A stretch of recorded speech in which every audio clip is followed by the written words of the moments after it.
Hello साथियों, एक बार पुनः आप सभी का हार्दिक स्वागत है, अभिनंदन है। दोस्तों, आपकी स्टडी बहुत अच्छे से चल रही होगी और हम तो यही दुआ करेंगे, गुल खिले गुलशन खिले और खिले गुलदस्ते, फूल ही फूल खिल जाएं, आप जाएं जिस रास्ते।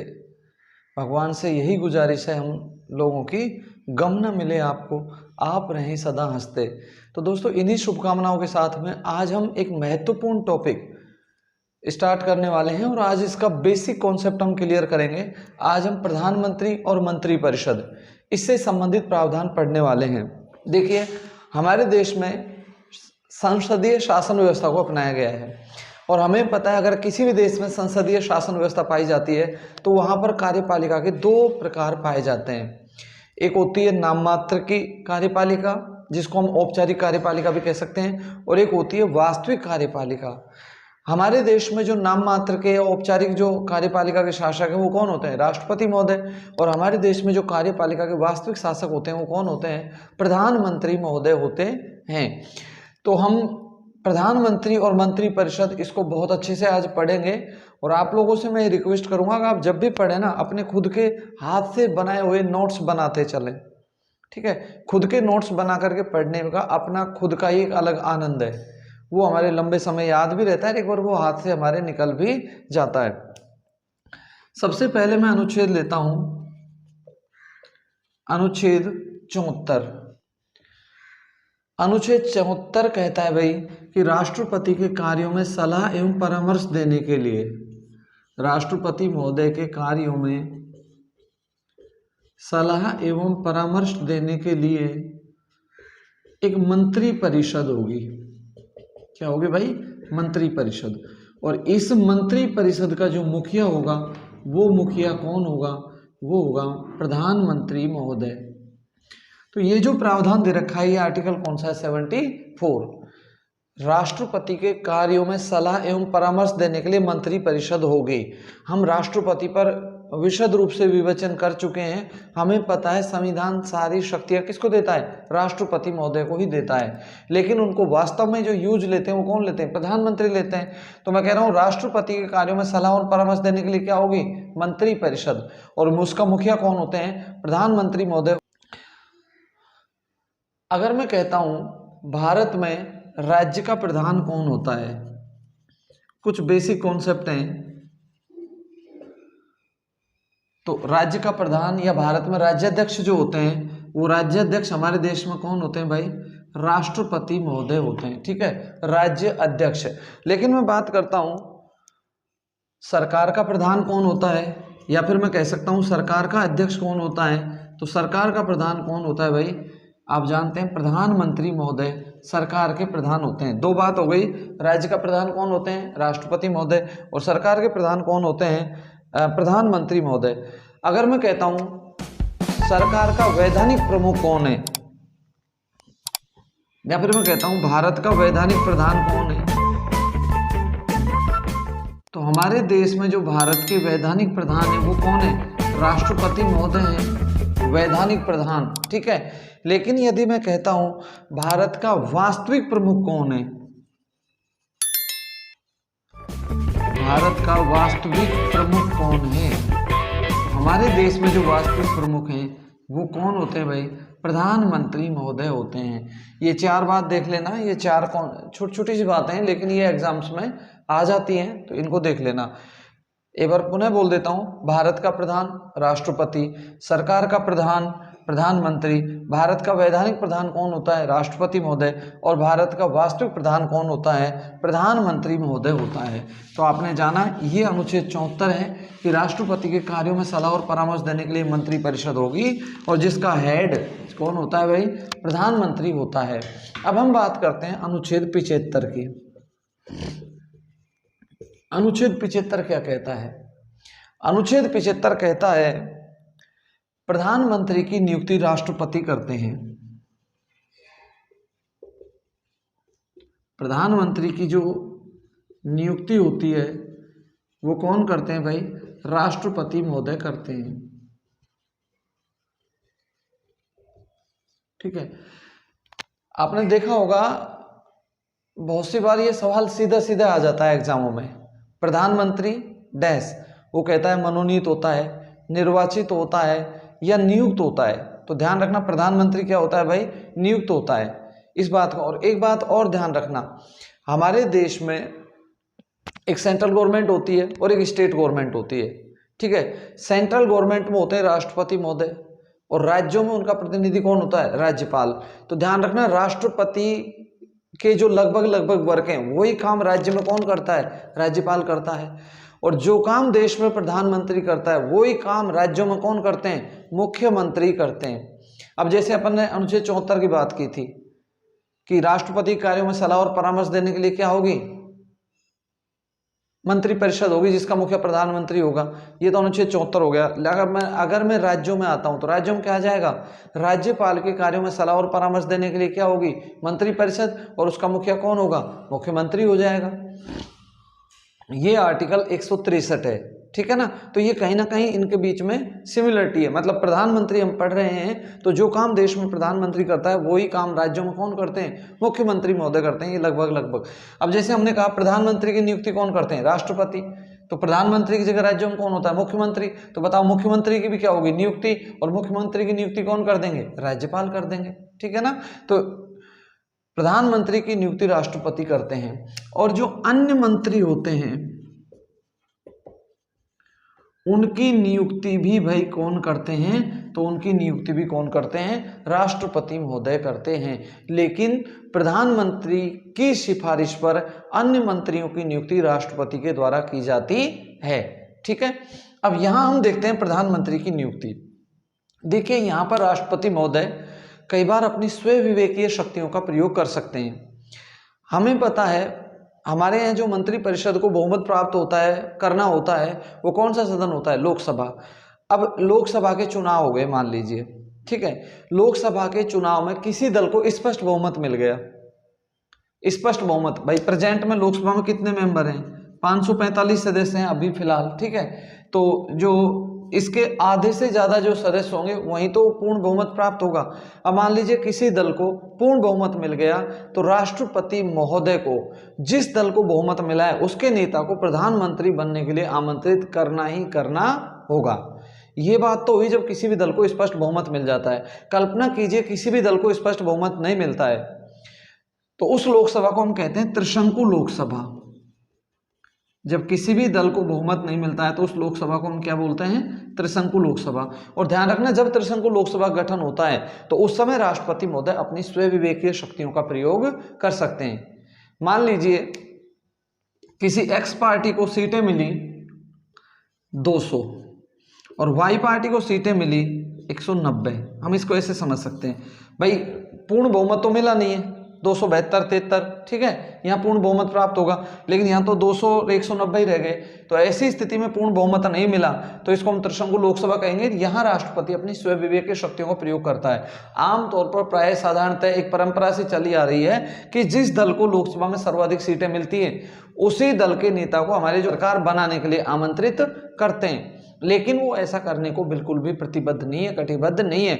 उन्हें लगता है एक्स वाली पार्टी सरकार नहीं बना सकती है, और सरकार कौन सी पार्टी बना सकती है, वाई वाली। तो वो वाई वाली पार्टी को भी सरकार बनाने के लिए आमंत्रित कर सकते हैं। ये राष्ट्रपति महोदय की स्वयं विवेकीय शक्तियां हैं जिनको प्रधानमंत्री की नियुक्ति के समय जब किसी भी दल को बहुमत नहीं मिलता है तो वो यूज में ले सकते हैं।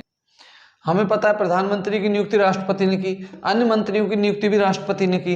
तो मैं कह सकता हूं ना कि केंद्रीय मंत्रिपरिषद के गठन का अधिकार संविधान द्वारा किसको दिया गया है, राष्ट्रपति महोदय को दिया गया है।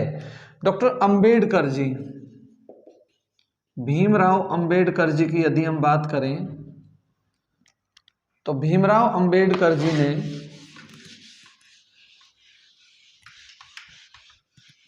एक कथन कहा है प्रधानमंत्री के बारे में, प्रधानमंत्री सूर्य के समान है। प्रधानमंत्री किसके समान है भाई, सूर्य के समान है, जिसके चारों ओर ग्रह परिक्रमा करते हैं। हमें पता है ग्रह नक्षत्र किसके परिक्रमा करते हैं, सूर्य के। तो जिसके चारों ओर ग्रह परिक्रमा करते हैं। संविधान के सारे मार्ग पीएम की ओर ही उन्मुख होते हैं। मतलब देखा जाए तो प्रधानमंत्री का पद बड़ा महत्वपूर्ण है। डॉक्टर भीमराव अंबेडकर जी का ये कथन है कि प्रधानमंत्री सूर्य के समान है और जिसके चारों ओर ग्रह परिक्रमा करते हैं, तथा संविधान के सारे मार्ग जो हैं वो किसकी ओर उन्मुख होते हैं भाई? प्रधानमंत्री की ओर ही उन्मुख होते हैं। क्या ऐसा व्यक्ति पीएम बन सकता है जो ना तो लोकसभा का सदस्य है ना ही राज्यसभा का सदस्य है, या फिर कोई ऐसा व्यक्ति मंत्री परिषद का सदस्य बन सकता है जो संसद के किसी भी सदन का सदस्य नहीं है? तो आपका आंसर आएगा यस। अगर कोई व्यक्ति प्रधानमंत्री के रूप में हो, चाहे वो मंत्री परिषद के रूप में हो, अगर वो हमारी संसद का सदस्य नहीं है तो भी वो मंत्री बन सकता है, लेकिन उसे 6 महीने के अंतर्गत, आने वाले 6 महीने में मान लीजिए आज शपथ ले ली, तो उसे संसद की, चाहे लोकसभा की चाहे राज्यसभा की, उसे मेंबरशिप लेनी पड़ेगी, उसे सदस्यता लेनी पड़ेगी।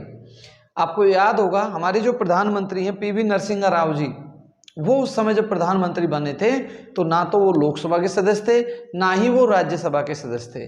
क्लियर है? तो सवाल आता है प्रधानमंत्री लोकसभा से होते हैं या राज्यसभा से होते हैं? तो आपका आंसर बन सकता है प्रधानमंत्री लोकसभा से भी हो सकते हैं और प्रधानमंत्री राज्यसभा से भी हो सकते हैं। मोस्टली जो हमारे प्रधानमंत्री होते हैं वो कहाँ से होते हैं? लोकसभा से होते हैं, क्योंकि जनता का सदन कौन सा होता है? लोकसभा। ठीक है, इसलिए अधिकतर हमारे प्रधानमंत्री लोकसभा से होते हैं, लेकिन वो राज्यसभा से भी बन सकते हैं। आपको पता है हमारे यहाँ 4 प्रधानमंत्री अब तक राज्यसभा से बने। श्रीमती इंदिरा गांधी जी पहली प्रधानमंत्री थी जो राज्यसभा से बनी थी। ठीक है, इसके अलावा HD देवगौड़ा जी, इंद्र कुमार गुजराल जी और मनमोहन सिंह जी जब ये प्रधानमंत्री बने थे लोकसभा के मेंबर नहीं थे। ये किसके सदस्य थे भाई? राज्यसभा के सदस्य थे। हमारे देश में भी प्रधानमंत्री है, ब्रिटेन में प्रधानमंत्री है। अब अगर हम तुलना करें तो ब्रिटेन के प्रधानमंत्री से भारत के प्रधानमंत्री की स्थिति श्रेष्ठ है, क्योंकि हमारे प्रधानमंत्री महोदय को संवैधानिक स्थिति प्राप्त है। ठीक है, ब्रिटेन का संविधान तो अलिखित है, लेकिन हमारे जो प्रधानमंत्री महोदय हैं उनके पद को संवैधानिक स्थिति प्राप्त है। इसलिए हमारे देश के प्रधानमंत्री का पद अगर ब्रिटेन के प्रधानमंत्री से हम तुलना करें तो वो सर्वश्रेष्ठ हो जाता है। चलिए साथियों, अब हम बात करते हैं प्रधानमंत्री पद की योग्यताओं की। अगर योग्यताओं की बात करें तो देखिए, स्पेशली प्रधानमंत्री पद की योग्यताएं भारतीय संविधान में कहीं पर भी नहीं दे रखी हैं, लेकिन मंत्री परिषद की योग्यताएं दे रखी है। हम आगे चल के अभी थोड़ी देर में पढ़ेंगे, मंत्री परिषद का ही एक पार्ट प्रधानमंत्री होता है। ठीक है, इसलिए प्रधानमंत्री की योग्यताएं वही हैं जो मंत्री परिषद के सदस्यों की हैं। पहली योग्यता, वो संसद के किसी भी सदन का सदस्य हो। या तो हमारे प्रधानमंत्री जो बनने वाले हैं वो लोकसभा के सदस्य हों या फिर राज्यसभा के सदस्य हों। अगर वो लोकसभा राज्यसभा के सदस्य नहीं है तो फिर उनको 6 महीने में लोकसभा या राज्यसभा की सदस्यता लेनी पड़ेगी, तो वो मंत्री पद पर भी रह सकते हैं और वो प्रधानमंत्री के पद पर भी रह सकते हैं। 6 महीने में सदस्यता लेनी पड़ेगी, ये अनुच्छेद है 75(5). ठीक है, अगर वो किसी भी सदन का सदस्य नहीं है तो उसे 6 महीने में सदस्यता लेनी पड़ेगी। इसके अलावा वो भारत का नागरिक हो। ठीक है, अगर न्यूनतम आयु की बात करें तो देखिए, फिर हमारे संविधान में प्रधानमंत्री की न्यूनतम आयु के बारे में कोई प्रावधान नहीं है, लेकिन हमें पता है उसकी योग्यता में ये लिखा हुआ है वो संसद का सदस्य हो। अब भाई संसद में 2 ही हाउस होते हैं, या तो लोकसभा होता है या फिर कौन होता है? राज्यसभा होता है। अब लोकसभा के लिए न्यूनतम आयु कितनी होती है? 25 वर्ष, और राज्यसभा के लिए कितनी होती है? 30 वर्ष। तो चूंकि वो संसद का सदस्य हो, अतः लोकसभा की 25 है, तो हम कह सकते हैं प्रधानमंत्री के लिए न्यूनतम आयु कितनी होनी चाहिए भाई? 25 वर्ष। वो भारत का नागरिक हो। ठीक है, इसके अलावा वो संसद का सदस्य हो, नहीं है तो उसे 6 महीने में सदस्यता लेनी पड़ेगी। वो दिवालिया या पागल घोषित ना हो प्रधानमंत्री। देखिए, अगर हम शपथ की बात करें तो प्रधानमंत्री महोदय को जो शपथ दिलाते हैं वो राष्ट्रपति महोदय शपथ दिलाते हैं। ठीक है, पद और गोपनीयता की शपथ दिलाते हैं, पद व गोपनीयता की। अब यहां हमको ये ध्यान रखना है कि इनकी जो शपथ का प्रारूप है प्रधानमंत्री की, ये शपथ का प्रारूप भारतीय संविधान की अनुसूची 3 में दे रखा है। ठीक है, तो राष्ट्रपति जो होते हैं वो प्रधानमंत्री को शपथ दिलाते हैं, ये पद और गोपनीयता की शपथ दिलाते हैं। अब हम जानते हैं टाइप्स ऑफ मिनिस्टर्स, मंत्रियों के प्रकार या मंत्रियों की श्रेणियां। देखो, मंत्री हमारे यहाँ पर 3 प्रकार के पाए जाते हैं। इनमें से जो पहले मंत्री होते हैं उनको हम कहते हैं कैबिनेट मिनिस्टर्स।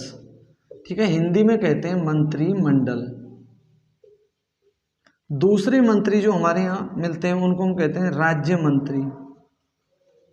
और तीसरे मंत्री जो होते हैं भाई वो कौन से होते हैं? उप मंत्री होते हैं। तो ये सवाल बना, मंत्री कितने प्रकार के होते हैं? 3 प्रकार के। पहले मंत्री कैबिनेट मंत्री, दूसरे मंत्री राज्य मंत्री और तीसरे मंत्री उप मंत्री। पहले श्रेणी के, दूसरी श्रेणी के और तीसरी श्रेणी के। कैबिनेट को हिंदी में क्या बोलते हैं? मंत्रिमंडल। जितने भी महत्वपूर्ण डिसीजंस लिए जाते हैं, ठीक है, वो सब किसके द्वारा लिए जाते हैं? मंत्रिमंडल के द्वारा लिए जाते हैं। याद रखना, कैबिनेट में या मंत्रिमंडल में केवल एक प्रकार, मैं कहता हूं मंत्रिमंडल में कितने प्रकार के मंत्री आते हैं, तो मंत्रिमंडल में केवल एक प्रकार के मंत्री आते हैं। वो मंत्री कौन से होते हैं भाई? कैबिनेट मंत्री होते हैं। कैबिनेट मंत्री प्रथम दर्जे के मंत्री होते हैं। ये अपने फैसले स्वयं लेते हैं, सरकार की नीतियों का संचालन करते हैं और नीति निर्माण में ये सहायता करते हैं और निर्णय लेते हैं। मतलब ये अपने विभाग के सर्वे सर्वा होते हैं। कैबिनेट की सहायता के लिए जो दूसरे मंत्री होते हैं वो मंत्री कौन से होते हैं? राज्य मंत्री। और कभी कभी इनको स्वतंत्र प्रभार भी दे दिया जाता है। ठीक है, स्वतंत्र प्रभार का मतलब है ये अपने इंडिपेंडेंट होते हैं और ये खुद के डिसीजन खुद ही लेते हैं। और तीसरे मंत्री होते हैं उपमंत्री। और उपमंत्री किसकी सहायता करते हैं भाई? राज्य मंत्रियों की सहायता करते हैं। तो ये तो हो गया मिनिस्टर्स का प्रकार, टाइप्स ऑफ मिनिस्टर्स। ठीक है, अब मैं 2 वर्डों की बात करता हूं। एक वर्ड तो हमारा कौन सा है? मंत्रिमंडल। और एक वर्ड है हमारा मंत्री परिषद। ठीक है, अगर हम मंत्रिमंडल की बात करें तो मंत्रिमंडल में केवल एक प्रकार के मंत्री आते हैं, कैबिनेट। ठीक है, प्लस पीएम आते हैं इसमें मंत्रिमंडल में।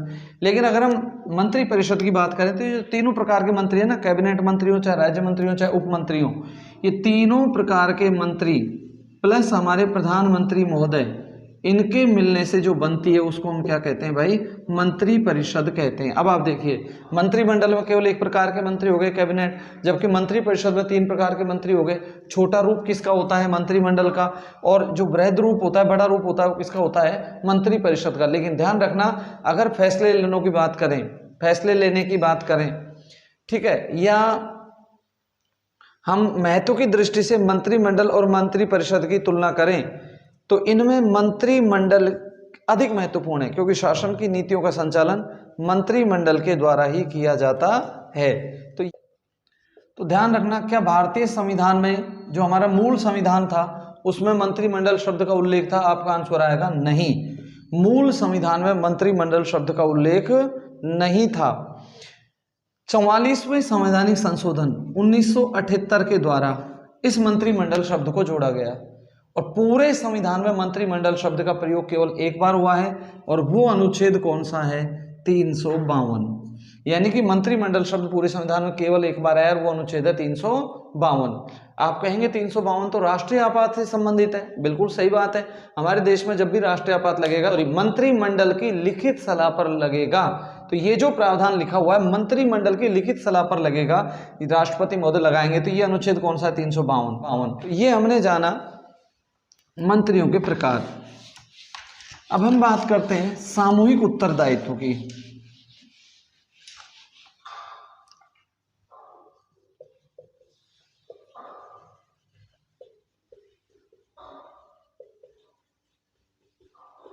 सामूहिक उत्तरदायित्व, कलेक्टिव रेस्पॉन्सिबिलिटी। देखिए, जो मंत्री परिषद होती है, अब आप जान चुके हैं ना मंत्री परिषद क्या है, मंत्रिमंडल क्या है। जो मंत्री परिषद होती है वो सामूहिक रूप से लोकसभा के प्रति उत्तरदायी होती है। ये बहुत अच्छा सवाल है और वेरी इंपॉर्टेंट है। लोकसभा के प्रति उत्तरदायी, इसका मतलब हम जानेंगे।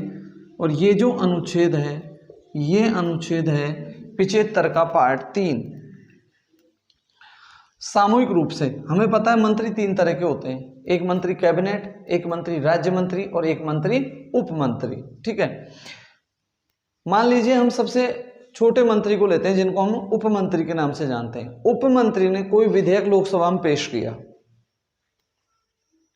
ठीक है, और लोकसभा ने उसको पास नहीं किया। अच्छा, विधेयक पेश करने के आधार पर 2 तरह के होते हैं। एक होता है सरकारी विधेयक। अगर कोई मंत्री किसी विधेयक को पेश करता है तो कैसा होता है? सरकारी विधेयक। और मंत्री के अलावा चाहे कोई भी लोकसभा का मेंबर या राज्यसभा का मेंबर कोई भी विधेयक को पेश करे तो फिर उसको हम क्या बोलेंगे? गैर सरकारी विधेयक।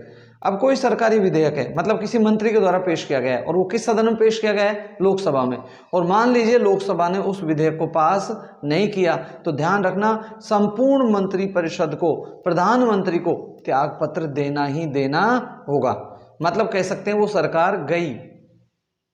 तो मैंने कहा ना, एक मंत्री से सारे मंत्री जुड़े होते हैं, इसलिए मंत्रिपरिषद सामूहिक रूप से किस सदन के प्रति उत्तरदायी होती है, लोकसभा के प्रति।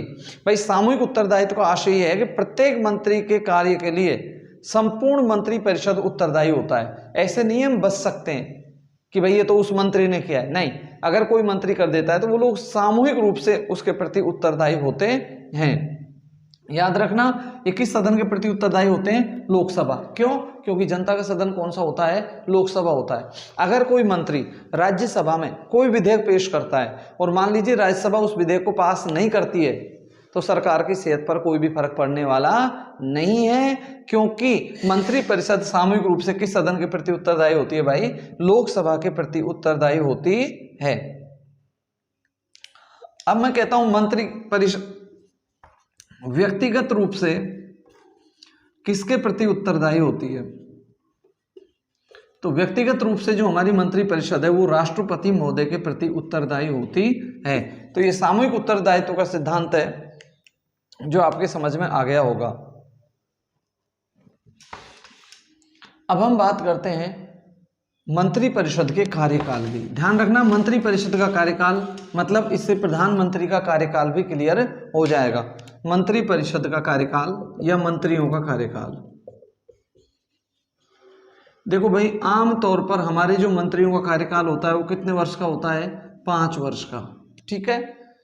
या मैं कह सकता हूं हमारे प्रधानमंत्री का कार्यकाल आमतौर पर प्राय साधारणतः जो होता है टेन्यूर ऑफ मिनिस्टर्स, वो कितने वर्ष का होता है, 5 वर्ष का होता है। लेकिन ध्यान रखना, वो तब तक अपने पद पर बने रहते हैं या सरकार तब तक वर्क करती रहती है जब तक उसको किस सदन का बहुमत मिला होता है, किस सदन का विश्वास मिला होता है, लोकसभा का। क्योंकि लोकसभा किसका सदन होता है भाई, जनता का सदन होता है। मैंने कहा ना, कोई मंत्री कैसा भी, चाहे वो प्रथम दर्जे का मंत्री है, चाहे द्वितीय दर्जे का है, चाहे तृतीय दर्जे का है, अगर वो कोई विधेयक संसद में पेश करता है और संसद के भी किस सदन में करता है, लोकसभा में, और लोकसभा उस विधेयक को पास नहीं करती है, तो संपूर्ण मंत्रिपरिषद को त्यागपत्र देना ही देना होगा। यानी कि जो मंत्रिपरिषद है, जो प्रधानमंत्री महोदय हैं, इनका जो कार्यकाल है वो किसके विश्वास तक निर्भर करता है, लोकसभा के विश्वास तक। अगर लोकसभा का विश्वास प्रधानमंत्री और मंत्रिपरिषद ने खो दिया तो फिर उनको त्यागपत्र देना ही देना होगा। तो आप देखिए, एक तरीके से हम कह सकते हैं आमतौर पर तो प्राय 5 वर्ष का होता है, लेकिन लोकसभा में उनका बहुमत कब तक है, विश्वास कब तक है, और जिस दिन लोकसभा का बहुमत खो देंगे उसी दिन उनका कार्यकाल रिक्त हो जाएगा, उसी दिन उनको त्यागपत्र देना पड़ेगा। तो एक तरीके से हम कह सकते हैं इनका जो कार्यकाल होता है वो अनिश्चित होता है। अब मैं 2 ऑप्शन दे रहा हूं आपको, प्रधानमंत्री या मंत्रिपरिषद का कार्यकाल होता है। पहला सवाल यही है, 5 वर्ष, 6 वर्ष, 7 वर्ष, 8 वर्ष। तो आमतौर पर प्रधानमंत्री और मंत्रिपरिषद का कार्यकाल कितने साल का होता है, 5 वर्ष का होता है। अब दूसरा सवाल, निम्न में से प्रधानमंत्रियों का कार्यकाल क्या होगा, ए 5 वर्ष, ठीक है, ब लोकसभा के विश्वास मत तक ही, से 6 वर्ष, और द कुछ और। तो आपका राइट आंसर फिर क्या हो जाएगा, लोकसभा के विश्वास मत तक ही या लोकसभा में बहुमत तक ही। आप जानते हैं प्रधानमंत्री लोकसभा में बहुमत दल का नेता होता है। भाई जिस दिन तक लोकसभा में उनको बहुमत है वो अपने रूटीन में वर्क करते रहेंगे। जिस दिन लोकसभा का विश्वास मत या बहुमत हमारे प्रधानमंत्री ने खो दिया उसी दिन उनको त्यागपत्र रिजाइन करना ही करना पड़ेगा। मान लीजिए प्रधानमंत्री ने त्यागपत्र दे दिया तो ध्यान रखना संपूर्ण मंत्रिपरिषद अपने आप विघटित हो जाएगी, किसी भी मंत्री को फिर रिजाइन करने की आवश्यकता नहीं है। अगर प्रधानमंत्री ने त्यागपत्र दे दिया तो मान लीजिए प्रधानमंत्री महोदय की डेथ हो गई, तो ऐसी स्थिति में जो संपूर्ण मंत्रिपरिषद होती है, ठीक है, वो अपने आप विघटित हो जाती है। क्या राष्ट्रपति मंत्रिपरिषद के सदस्यों को हटा सकता है? बिल्कुल, राष्ट्रपति मंत्रिपरिषद के किसी भी सदस्य को हटा सकता है, लेकिन प्रधानमंत्री की सिफारिश पर।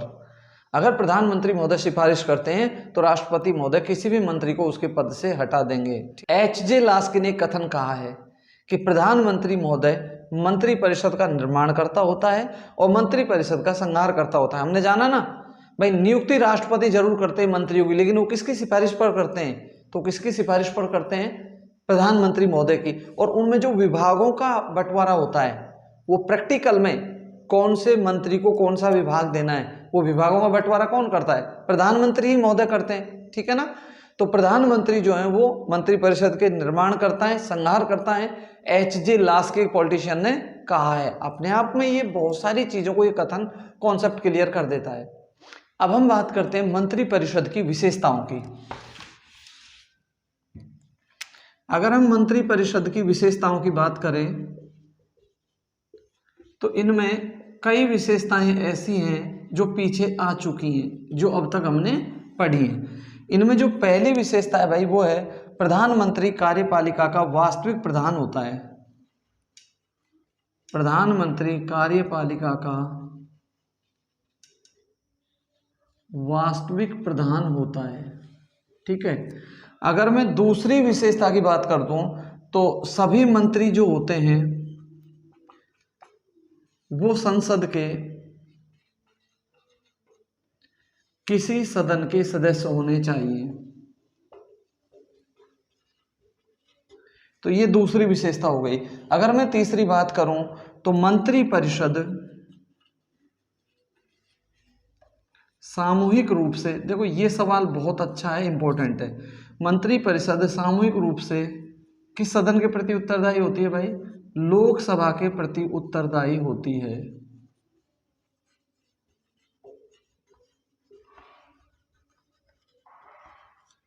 और यदि मैं चौथी विशेषता की बात करूं तो साधारणतः सभी निर्णय जो होते हैं वो एक मत से लिए जाते हैं। निर्णय आमतौर पर मंत्रिपरिषद में जो मंत्रिमंडल में लिए जाते हैं वो कैसे लिए जाते हैं भाई, एक मत से वो निर्णय लिए जाते हैं। मंत्रिपरिषद में जो मुख्य मुख्य बातें हैं वो मैंने आपको बता दी। प्रधानमंत्री कार्यपालिका का वास्तविक प्रधान होता है, नामात्र का जो प्रधान होता है वो तो राष्ट्रपति महोदय हो गए कार्यपालिका के। सभी मंत्री संसद के किसी सदन के सदस्य होने चाहिए। अगर वो मंत्री बनते समय संसद के सदस्य नहीं है तो उनको 6 महीने में सदस्यता लेनी होगी। मंत्रिपरिषद सामूहिक रूप से लोकसभा के प्रति उत्तरदायी है। ये कहीं ना कहीं वेरी इंपॉर्टेंट सवाल है। अब जब हमें पता है देश में लोकसभा होती है, राज्यों में उस जैसी कौन सी होती है, विधानसभा। जब देश में मंत्रिपरिषद सामूहिक रूप से लोकसभा के प्रति उत्तरदायी है तो राजस्थान में जो मंत्रिपरिषद होगी वो किस सदन के प्रति उत्तरदायी होगी, विधानसभा के प्रति हो जाएगी, ठीक है ना। अब हम बात करते हैं मंत्रिपरिषद के आकार की। जैसे भाई मंत्री जब पंडित जवाहरलाल नेहरू जी बने थे तो उन सहित उनके मंत्रिपरिषद में टोटल 36 व्यक्ति थे शुरुआत में, ठीक है। तो हर प्रधानमंत्री अपने मंत्रियों की संख्या अलग रख सकते हैं। तो मंत्रिपरिषद के आकार से संबंधित एक संवैधानिक संशोधन हमारे देश में किया गया है, 91वां संविधान संशोधन। और ये जो 91वां संविधान संशोधन हुआ है भाई, ये कब हुआ है, 2003 में हुआ है। और ये मंत्रिपरिषद के आकार से संबंधित है, मंत्रिपरिषद के आकार से संबंधित। क्या कहता है ये संविधान संशोधन? इस संविधान संशोधन में हमने ये प्रावधान जोड़ा कि हमारे देश के निम्न सदन के 15% से अधिक मंत्री नहीं होंगे। अब हमें पता है देश में निम्न सदन कौन सा होता है, लोकसभा, और राज्यों में निम्न सदन कौन सा होता है, विधानसभा, ठीक है। तो देश में लोकसभा में कितने सदस्य हैं, वो कितने भाई, 545। तो इसके 15% से मंत्री अधिक नहीं होंगे। यदि मैं राजस्थान की बात करूं तो राजस्थान में निम्न सदन कौन सा है, विधानसभा, और वर्तमान में हमारे विधानसभा में टोटल एमएलए कितने हैं, 200। तो 200 के 15% से, अर्थात हमारे यहाँ पे जो राजस्थान में अधिकतम मंत्री होंगे वो कितने हो सकते हैं, 30 मंत्री हो सकते हैं। 30 मंत्री से ज्यादा हमारे यहाँ मंत्री नहीं हो सकते हैं। तो वास्तव में देखा जाए तो प्रधानमंत्री के द्वारा ही मंत्रिपरिषद के सदस्यों की संख्या निर्धारित की जाती है। तो ये अच्छा प्रावधान है। और ये जो प्रावधान है इसको हमने अनुच्छेद 75(1) क, ठीक है, अनुच्छेद जो हमारा 75(1) क है, इसमें इस प्रावधान को हमने जोड़ा। तो ध्यान रखना, 91वां संविधान संशोधन 2003 में हुआ, निम्न सदन के 15% से अधिक मंत्री नहीं होंगे। ये हमने जो आर्टिकल में जोड़ा वो अनुच्छेद 75(1) क है। क्या मंत्री दोनों सदनों से बन सकते हैं? बिल्कुल, मंत्री लोकसभा से भी बन सकते हैं, मंत्री राज्यसभा से भी बन सकते हैं। लेकिन ध्यान रखना, मंत्री उसी सदन में वोट कर सकता है जिस सदन का वो सदस्य होता है। अगर कोई मंत्री लोकसभा का है तो वो राज्यसभा में वोटिंग नहीं कर सकता, अगर कोई मंत्री राज्यसभा का है तो वो लोकसभा में वोटिंग नहीं कर सकते। हालांकि मंत्री जो होते हैं वो दोनों सदनों की जो बहस होती है उसमें भाग ले सकते हैं, दोनों सदनों में वो भाषण दे सकते हैं, ठीक है, लेकिन वो वोटिंग उसी सदन में करेंगे जिस सदन के वो क्या हैं, सदस्य हैं। अच्छा, मंत्री होते हैं, प्रधानमंत्री होते हैं, ये अपना त्यागपत्र किसको देते हैं? तो ये अपना त्यागपत्र किसको देते हैं भाई? राष्ट्रपति महोदय को ये अपना त्यागपत्र देते हैं। अब हम बात करते हैं लोकसभा के नेता की। देखो, आमतौर पर हमारे देश में जो लोकसभा के नेता होते हैं वो कौन होते हैं भाई? प्रधानमंत्री महोदय होते हैं। मैंने बोला है आमतौर पर, प्रायः, साधारणतः जो लोकसभा का नेता होता है वो कौन होता है? प्रधानमंत्री होता है। लेकिन अगर प्रधानमंत्री लोकसभा से नहीं है तो फिर लोकसभा का नेता प्रधानमंत्री नहीं होंगे। ऐसी स्थिति में संबंधित जो सत्ता पक्ष होता है उसी के किसी व्यक्ति को लोकसभा का नेता बनाया जाता है। तो आपसे कोई पूछे लोकसभा का नेता आमतौर पर कौन होता है? प्रधानमंत्री। लेकिन प्रधानमंत्री अगर लोकसभा का सदस्य नहीं है तो फिर वो लोकसभा के नेता नहीं होंगे। अगर प्रधानमंत्री राज्यसभा से हैं तो फिर प्रधानमंत्री कहाँ का नेता हो जाएंगे भाई? राज्यसभा का नेता कहलाएंगे। ठीक है ना, ये भी एक अच्छा सवाल है कहीं ना कहीं देखा जाए तो। अब मैं कहता हूं वर्तमान में लोकसभा के नेता कौन है? तो वर्तमान में लोकसभा के नेता कौन है? प्रधानमंत्री नरेंद्र मोदी। अब एक महत्वपूर्ण बात पर हम चर्चा करते हैं, जो हमारे ये प्रधानमंत्री महोदय होते हैं, ठीक है,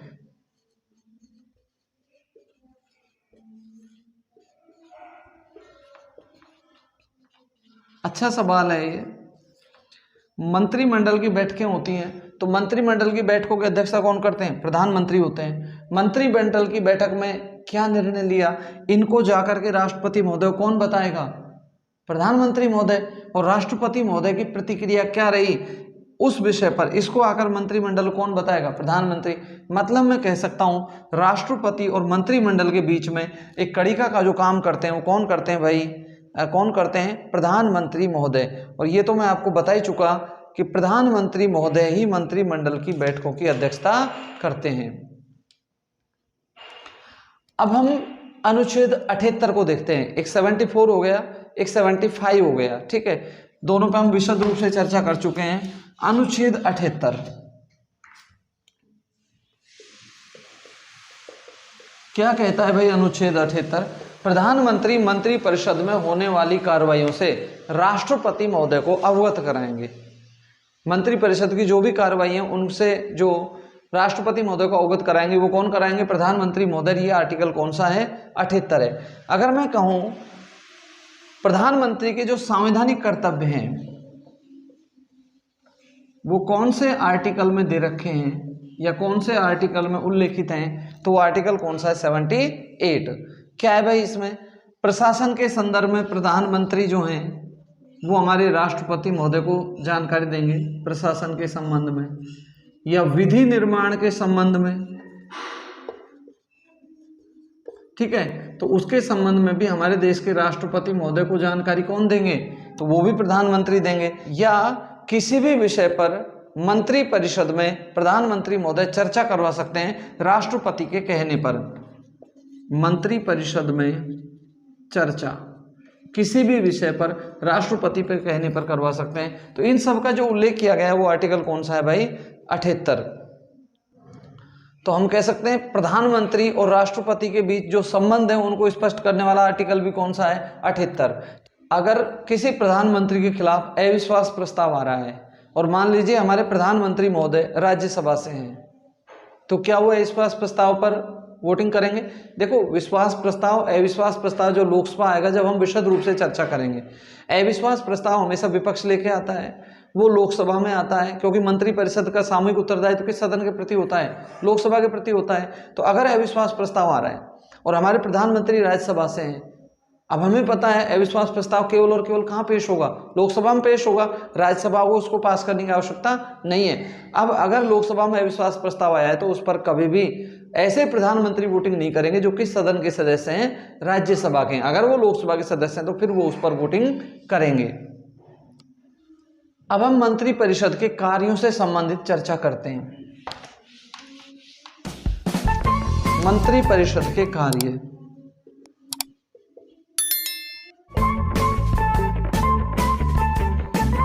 और मंत्रिपरिषद के कार्यों में सबसे पहले हम लेते हैं विधायी शक्तियां। विधायी शक्तियों की बात करें हम लोग तो कौन से विधेयक कब प्रस्तुत किए जाएंगे, उनका क्रम क्या है, इसका जो निर्धारण करते हैं वो कौन करते हैं भाई, मंत्रिपरिषद ही करती है। ठीक है, प्रत्येक सरकारी विधेयक संबंधित विभाग के मंत्री द्वारा ही संसद में पेश किया जाएगा। अभी मैंने बताया था आपको कि ऐसे विधेयक जो किसी मंत्री के द्वारा पेश किए जाते हैं उनको हम क्या बोलते हैं भाई, सरकारी विधेयक बोलते हैं। अध्यादेश जारी करने और प्रधान व्यवस्थापन के कारण जो मंत्रिपरिषद है इसकी कानून विधि निर्माण की शक्ति और ज्यादा बढ़ जाती है। अध्यादेश पर हम खूब अच्छे से चर्चा कर चुके हैं। अध्यादेश जारी करना राष्ट्रपति महोदय की विधायी शक्ति है। अनुच्छेद 123 में राष्ट्रपति महोदय अध्यादेश जारी करते हैं। अध्यादेश का वही प्रभाव होता है जो संसद के द्वारा पारित कानून का होता है। जब राष्ट्रपति महोदय पढ़ा तो हमने अच्छे से पढ़ा था। दूसरी शक्ति की बात करें तो ये नीति निर्माण की शक्ति है। हमारे देश में जितनी भी नीतियां निर्माण, महत्वपूर्ण नीति निर्माण किए जाते हैं, गृह विदेश नीति, इन सब का निर्धारण किसके द्वारा किया जाता है, मंत्रिपरिषद के द्वारा किया जाता है। तीसरी शक्तियों की मैं बात करूं तो वित्तीय शक्तियां, यानी कि बजट की शक्तियां। भाई हमारे जो वित्त मंत्री होते हैं वो लोकसभा में क्या रखते हैं, बजट रखते हैं। ठीक है ना, वार्षिक वित्तीय विवरण। और इसके अलावा जो चौथी शक्ति है वो है उच्च पदों पर नियुक्ति। उच्च पदों पर नियुक्ति। देखिए अगर हम बात करें राज्यों के राज्यपाल की, हाई कोर्ट सुप्रीम कोर्ट के न्यायाधीश महोदय की, राजदूतों की नियुक्ति, तो इन सब की नियुक्ति राष्ट्रपति करते हैं। लेकिन किसकी सिफारिश पर करते हैं, तो किसकी सिफारिश पर करते हैं, ये मंत्रिपरिषद की सिफारिश पर ही करते हैं। ठीक है, इसके अलावा पांचवी शक्ति है युद्ध व शांति की घोषणा। अगर हमारे देश में युद्ध और शांति की घोषणा की जाती है तो वो राष्ट्रपति महोदय के द्वारा की जाती है। लेकिन किसकी सिफारिश पर की जाती है भाई, आवश्यकता पड़ने पर तो किसकी सिफारिश पर की जाती है, मंत्रिपरिषद। संकटकालीन शक्तियां, राष्ट्रपति महोदय अनुच्छेद 352 में राष्ट्रीय आपात घोषित कर सकते हैं, 356 में राष्ट्रपति शासन लगा सकते हैं, 360 में वित्तीय आपात। लेकिन ये सारे प्रावधान, ये आपात की घोषणा राष्ट्रपति महोदय तब कर सकते हैं जब उनकी सिफारिश कौन करेंगे, हमारे मंत्रिपरिषद के सदस्य करेंगे। तो केंद्रीय मंत्रिपरिषद की सलाह पर ही राष्ट्रपति संकट काल की घोषणा करते हैं। जितने भी हमारे भारत में वैदेशिक संबंध हैं इनका संचालन भी कौन करता है भाई, मंत्रिपरिषद के द्वारा ही किया जाता है, वैदेशिक संबंधों का संचालन। तो ये मैंने मुख्य रूप से जो हमारी मंत्रिपरिषद है उसके कार्य आपको बताए। वेतन की बात करें तो प्रधानमंत्री को जो वेतन मिलता है वो 1,60,000 रुपये मासिक मिलता है। अब हम बात करते हैं प्रधानमंत्री के कार्यों की।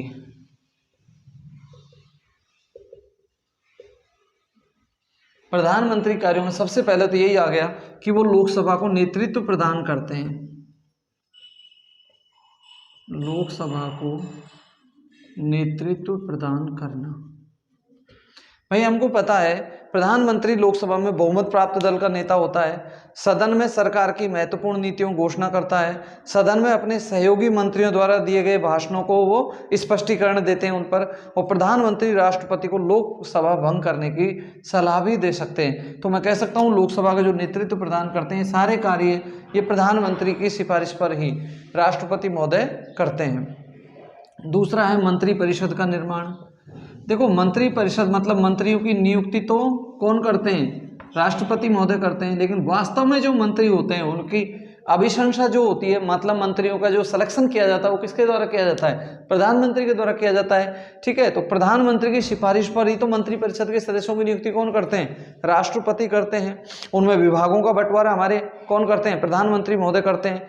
मंत्रिपरिषद के किसी भी सदस्य से हमारे प्रधानमंत्री महोदय कभी भी त्याग पत्र मांग सकते हैं। इसके अलावा मंत्रियों के विभागों में वो परिवर्तन कर सकते हैं। जो हमारे प्रधानमंत्री महोदय होते हैं स्वयं त्याग पत्र दे करके मंत्रिपरिषद के जीवन का वो अंत कर सकते हैं। तो ये जो है ये सारी शक्तियां कैसी हैं, मंत्रिपरिषद के निर्माण से संबंधित हैं। अब जितनी भी मंत्रिमंडल की बैठकें होती हैं वो सारी मंत्रिमंडल की बैठकों की अध्यक्षता कौन करता है, तो मंत्रिमंडल की बैठकों की अध्यक्षता कौन करते हैं भाई, प्रधानमंत्री महोदय ही करते हैं। तो ये भी मंत्री परिषद और राष्ट्रपति के बीच में कड़ी काम अभी हम लोगों ने थोड़ी देर पहले पढ़ लिया। और राष्ट्र का जो प्रधान नायक होता है, राष्ट्र का प्रधान नायक कौन होते हैं हमारे देश में, तो वो भी कौन होते हैं भाई, प्रधानमंत्री महोदय। क्योंकि प्रधानमंत्री जो होते हैं वो देश विदेश में सरकार की नीति के प्रमुख प्रवक्ता होते हैं। सर आइवर जेनिंग्स ने कहा है कि प्रधानमंत्री को संपूर्ण संविधान की आधारशिला कहना ही उपयुक्त होगा। मतलब पूरे संविधान के हम क्या कह सकते हैं, आधारशिला कह सकते हैं, सर आइवर जेनिंग्स ने कहा है। जेनिंग्स ने एक कथन और कहा है, प्रधानमंत्री समकक्षों में प्रथम मात्र ही नहीं, वह तो वास्तव में सूर्य है जिसके चारों ओर ग्रह नक्षत्र घूमते हैं। ठीक है ना। तो आप जान चुके हैं मंत्री परिषद में 3 प्रकार के मंत्री होते हैं, कैबिनेट मंत्री, राज्य मंत्री, उप मंत्री।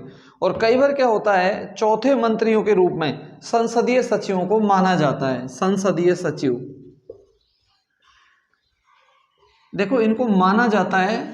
संसदीय सचिवों की नियुक्ति भी प्रधानमंत्री महोदय करते हैं, और संसदीय सचिवों को शपथ भी कौन दिलाते हैं, तो वो भी प्रधानमंत्री महोदय ही दिलाते हैं। क्या संसदीय सचिव लाभ के पद पर हैं, क्योंकि राज्य मंत्री के बराबर आ जाते हैं। ठीक है ना। तो 2018 में केजरीवाल महोदय के जो 20 MLAs थे, उनको हमारे सुप्रीम कोर्ट ने लाभ के पद पर मानते हुए, ठीक है, बर्खास्त कर दिया था।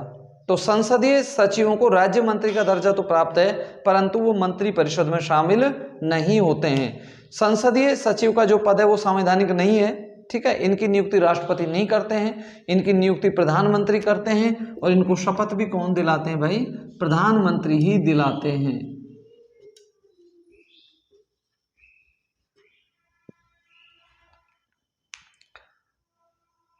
और ये जितने भी हमारे संसदीय सचिव होते हैं, किसके प्रति उत्तरदायी होते हैं, ये प्रधानमंत्री के प्रति ही उत्तरदायी होते हैं।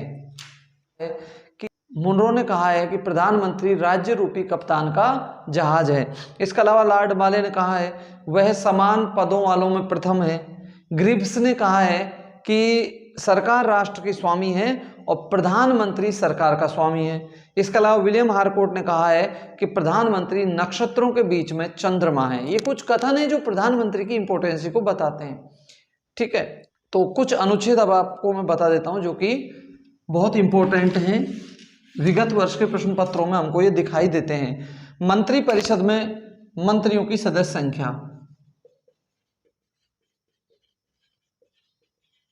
मंत्री परिषद में मंत्रियों की सदस्य संख्या, तो ये जो आर्टिकल है भाई, ये है अनुच्छेद 75(1)(a). ठीक है। ये इंपॉर्टेंट है अपने आप में, थोड़ा इनको देख लेना। मंत्री परिषद के सदस्य व्यक्तिगत रूप से राष्ट्रपति के प्रसाद पर्यंत कार्य करते हैं। राष्ट्रपति के प्रसाद पर्यंत कार्य ये मंत्री परिषद के सदस्य करते हैं। और ये जो हमारा अनुच्छेद है ये है 75(2). ठीक है। इसके अलावा मंत्री परिषद सामूहिक रूप से निम्न सदन के प्रति उत्तरदायी होती है। निम्न सदन के प्रति मंत्री परिषद उत्तरदायी,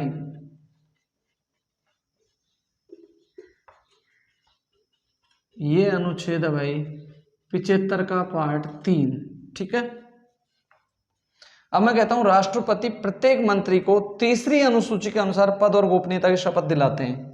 तो ये जो अनुच्छेद है, देखो शपथ लिख देता हूं मैं, मंत्री और प्रधानमंत्री की जो शपथ का प्रावधान है वो अनुच्छेद है 75 का पार्ट 4। देखो शपथ का वर्णन तो अनुच्छेद 75 में है, लेकिन शपथ का जो प्रारूप दे रखा है ना वो संविधान की तीसरी अनुसूची में है। मंत्रियों की अगर योग्यताओं की बात करें तो मंत्रियों की योग्यताओं का वर्णन अनुच्छेद 75 का पार्ट 5 है। ठीक है। तो ये कुछ अनुच्छेद हैं जो कि हमें देख लेने चाहिए एग्जाम की दृष्टि से। साथियों अब हम बात करते हैं किचन कैबिनेट की। यदि हम किचन कैबिनेट की बात करें तो किचन कैबिनेट का उल्लेख हमारे संविधान में नहीं है, हम ये ब्रिटेन में पाया जाता है। ठीक है।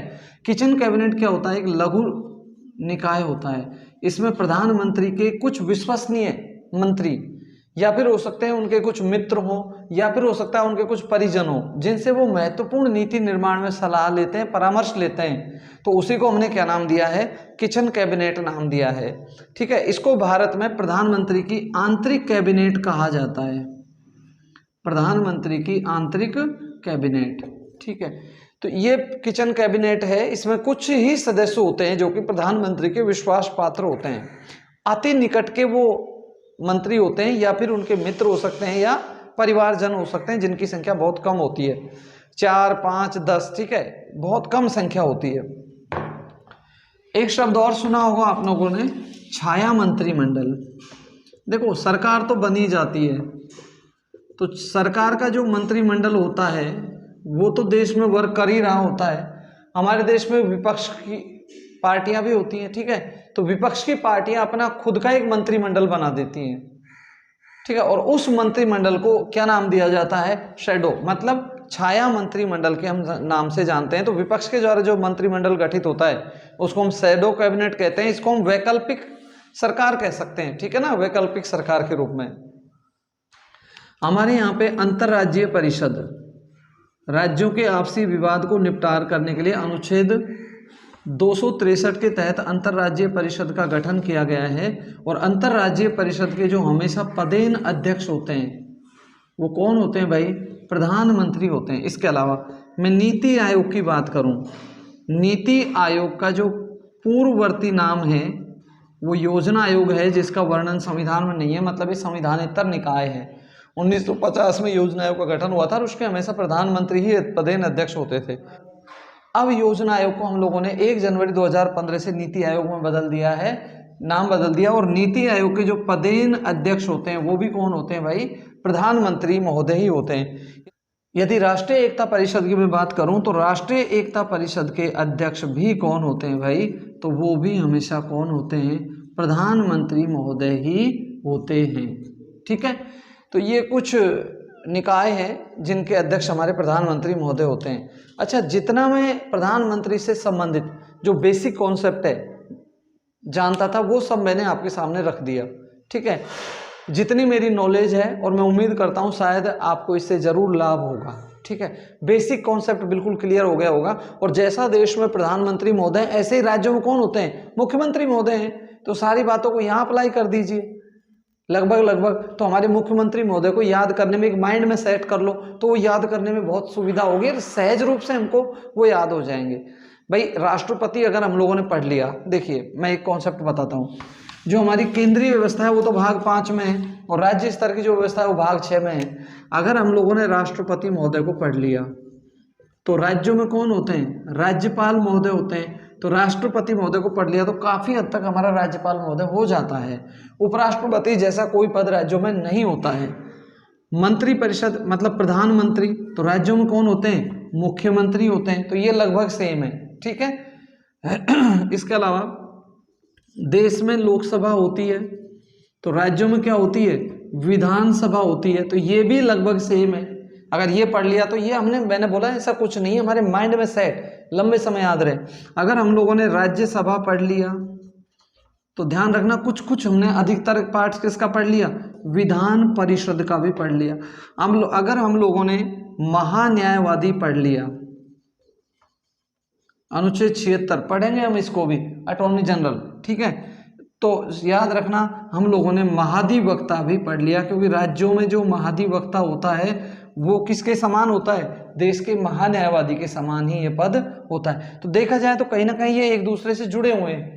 अगर इनको हम सेंट्रल गवर्नमेंट मतलब केंद्रीय स्तर की व्यवस्थाओं को पढ़ लेंगे तो राज्य स्तर की व्यवस्थाओं को पढ़ने में हमको ज़्यादा डिफिकल्टीज का फेस नहीं करना पड़ेगा। इजी वे में सहज रूप से हमको याद हो जाएंगे। क्योंकि दोस्तों जीतने वाले अलग काम नहीं करते, अपितु उनका काम करने का ढंग अलग होता है। देखो हमको रटने तो होंगे, मतलब हमको याद तो करने होंगे, तो क्यों ना इनको हम समझ के पढ़ें। अगले वीडियो में आपसे फिर मुलाकात होगी, तब तक के लिए नमस्कार।